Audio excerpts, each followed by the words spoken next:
Hey everyone, CK Master here. I thought today I'd do a quick video explaining the build I have for Vanguard in Mandragora. A lot of people have seemed interested in seeing this, and I wanted to explain the build a little bit more. I'll start, just by kind of looking at the talent tree and where I ended up here. Uh, the main thing you can see with this is I ended up at 60% crit chance, which is uh, ended up being just huge for this character and specifically Vanguard.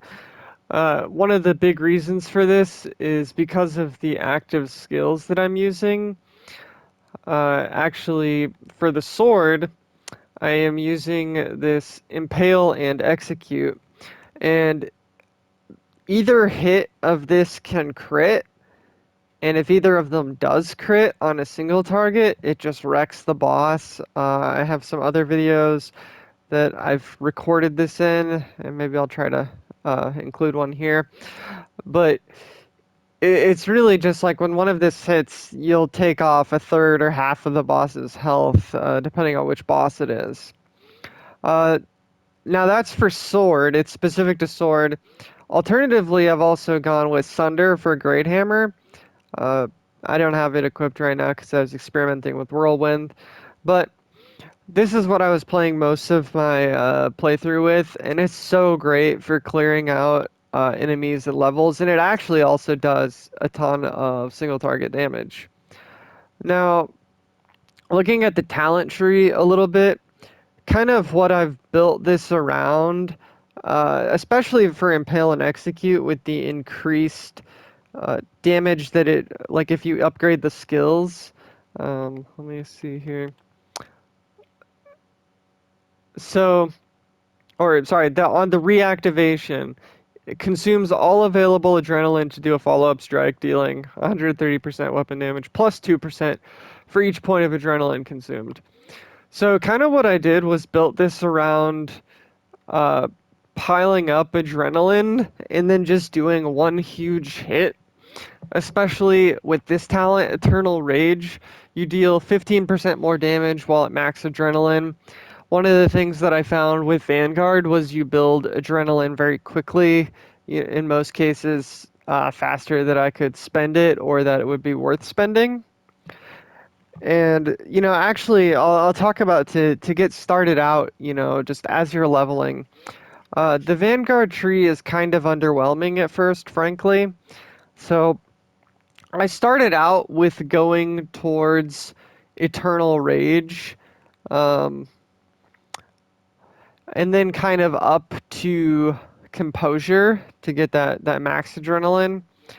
Now, I think when I was leveling, I actually probably did some stuff wrong and took a lot of stuff that wouldn't be that great.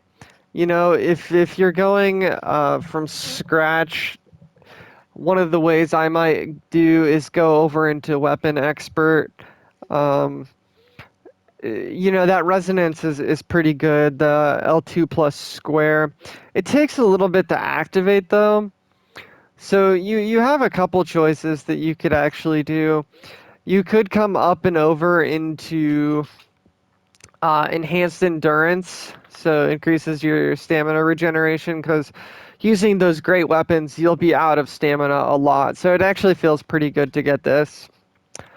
Life Flood Surge is okay for clearing out levels, but uh, it's 5% of your missing health, not just 5% of your health. So that's something a lot of people might not realize, and it's actually a little bit underwhelming. But when you're in melee, and especially in your first playthrough, you take a lot of hits that you don't mean to. Now, if it really what you're trying to do is just spend points to get to level 25, because then you can multi-class, and some of the multi-class around Vanguard is so good. Um, so if you need to spend a few more points, you could try to come all the way up to Coup de Grace or Iron Will. These are both really good. So Coup de Grace, you deal 25% more damage to enemies below 25% health. Iron Will is you just take less damage based on your missing health. So, you could come up and pick either one of those up, really. I wouldn't take any of the bleed talents, especially early.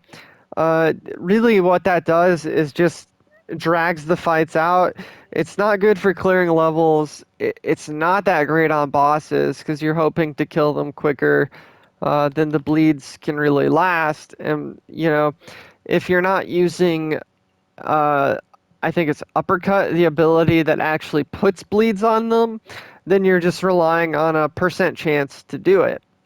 So it's not that worth it to use bleeds, especially early. Now, once you're level 25, depending on where you've gone in the skill tree, it might be kind of a mess.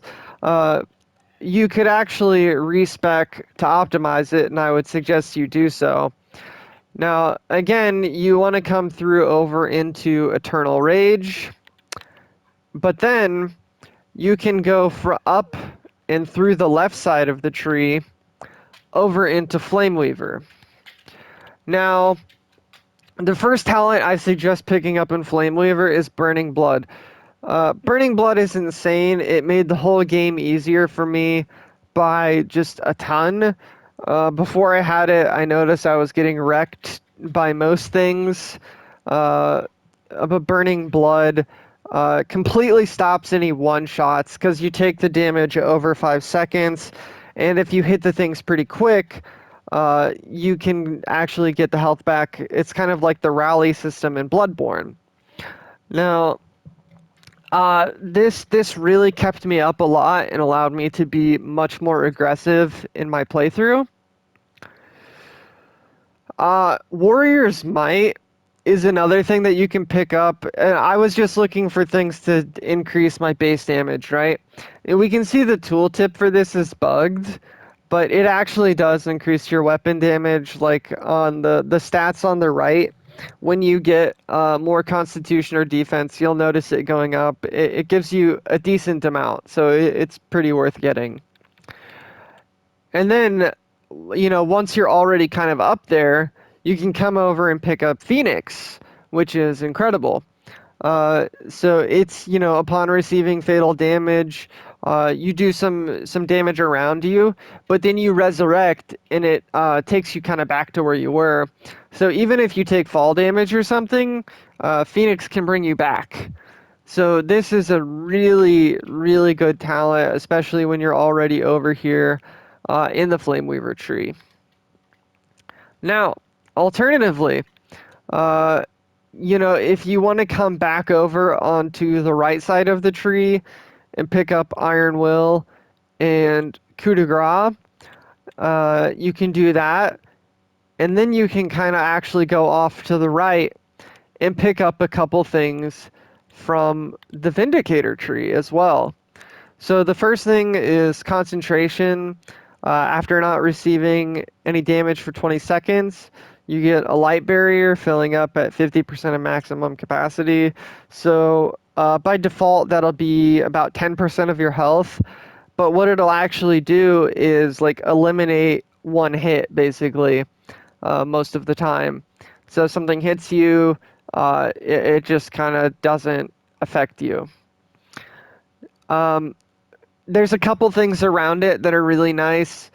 Divine Intervention is almost like another cheat death. So if you're running this and Phoenix, you feel very strong.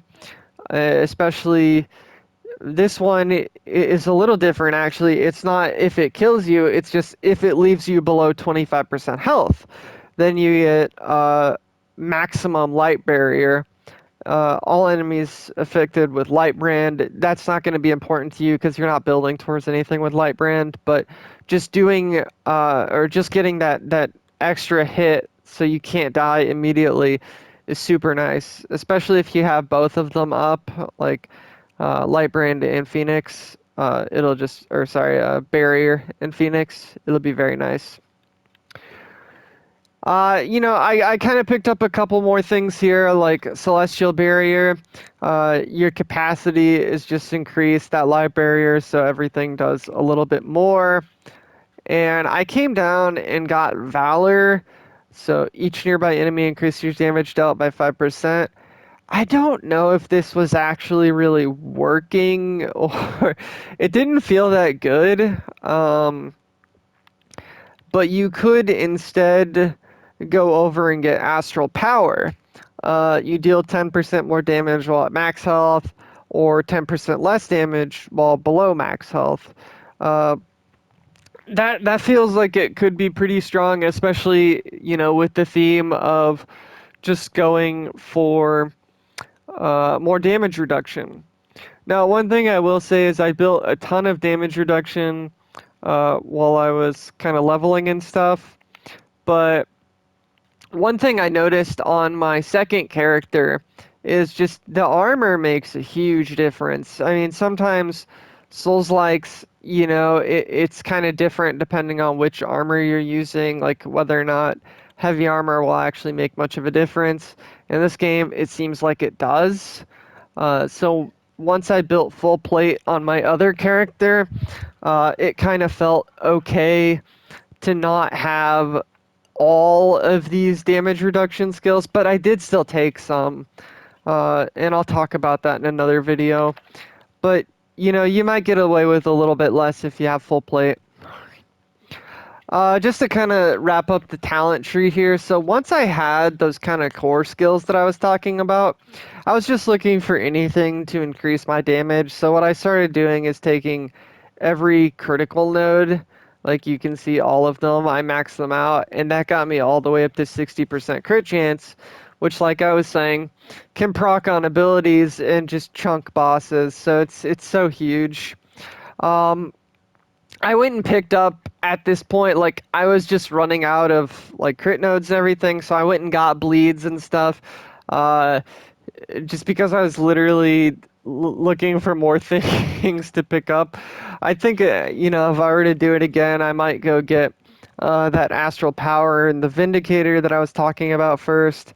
One thing I was doing was building towards Blood Craze because I just wanted to see how much healing I could do. I kind of like passive regen quite a bit. But yeah, from that point, you can just go, wherever and start picking things up, and you'll feel strong. Light capacitor could also be nice if you like flask when you're just a little low to top up. You'll get a whole bunch of barrier, so that's really nice there actually. And then I don't think there was too much else from the Flameweaver tree that you really wanted. You probably don't want to convert your physical damage to fire. There's no point for you. Yeah, there's lots of stuff around that just doesn't make tons of sense for you. So just to kind of finish up here, we'll talk a little bit about the gear. I was using, like I said, a sword, so I could use Impale and Execute, especially for bosses. Very, very nice.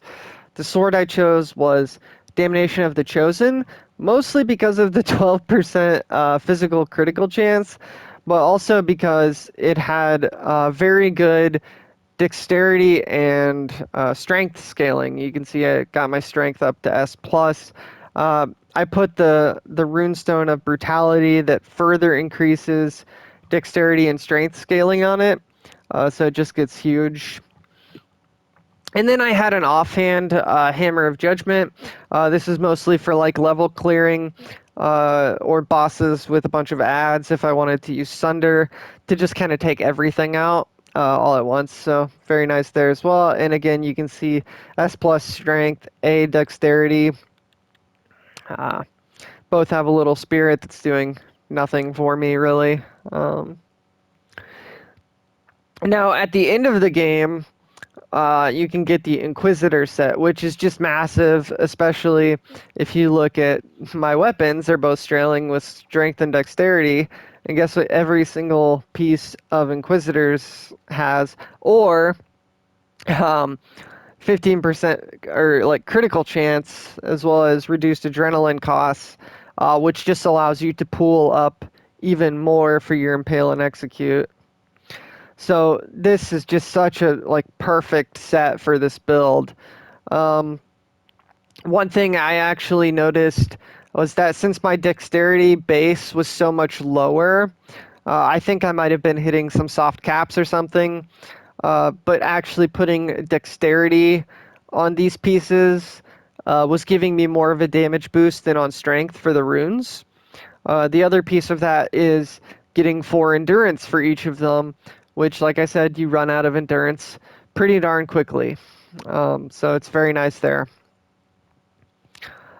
This cape is funny enough one you get like right at the beginning, but 10% crit damage, but just 5% physical damage is really huge actually.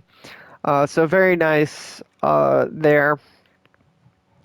Ring of Might, 10% physical damage is just the most obvious thing that you could take.